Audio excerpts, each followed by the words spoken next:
भारत के सबसे ज्यादा जीने वाले इंसान। नंबर 5, स्वामी शिवानंद, भारत के 125 साल के बुजुर्ग, जिन्हें अभी हाल ही में पद्मश्री अवार्ड दिया गया था। इनका नाम स्वामी शिवानंद है और उनका जन्म 8 अगस्त 1869 को हुआ था, जैसा कि आप उनके आधार कार्ड में देख सकते हैं। और ऐसा आधार कार्ड भी आपको शायद ही कभी देखने को मिले।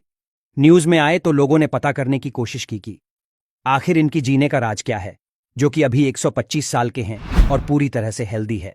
तब उन्होंने बताया कि उनके डेली रूटीन की वजह से जी रहे हैं और डेली 1 से 2 घंटे योग करते हैं। वह खाने में ज्यादा मसाले वगैरह भी नहीं खाते। नंबर 4, तपस्वी जी महाराज। इनका जन्म 1770 में हुआ था और मृत्यु 1856 में हुई थी। यह 186 सालों तक जीवित रहे थे। पटियाला के राजकुमार के रूप में जन्मे। जहां इनका जन्म हुआ वो किसी राजशाही महलों से कम नहीं था। इनके लंबे समय तक जीवित रहने का रहस्य है कि उन्होंने दशकों तक कठोर तपस्या की और अपनी जवानी वापस पाने के लिए प्राचीन वैदिक तकनीक का उपयोग करते हुए कायाकल्प उपचार का 3 बार इस्तेमाल किया। ये बहुत कठिन तपस्या होती है।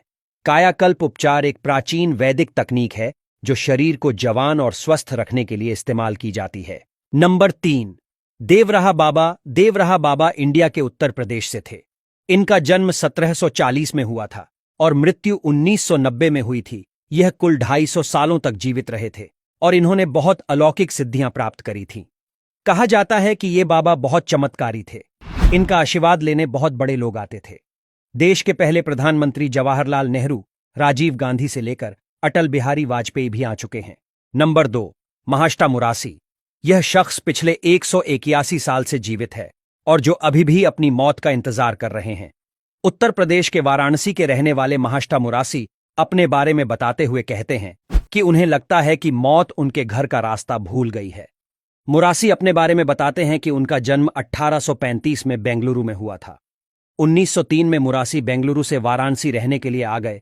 तब से आज तक वह वाराणसी में ही रह रहे हैं। नंबर 1, श्री शिव प्रभाकर।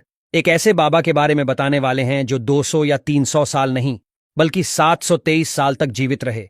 हम बात कर रहे हैं श्री शिव प्रभाकर सिद्ध योगी जी की, जिनका जन्म 1263 में अकावूर मारा में हुआ था और महज 9 वर्ष की आयु से ही उन्होंने गुफाओं में ध्यान लगाना शुरू कर दिया और इतनी सिद्धि हासिल कर ली कि वे लोगों के भविष्य से लेकर वह क्या सोच रहे हैं सब बता देते थे। और यहां तक कि कुछ लोगों का कहना है कि जब बाबा ध्यान लगाते थे तो वे हवा में उड़ने लगते थे। अपने 723 साल के जीवन काल में उन्होंने अपने शरीर रूप को 17 बार बदला था।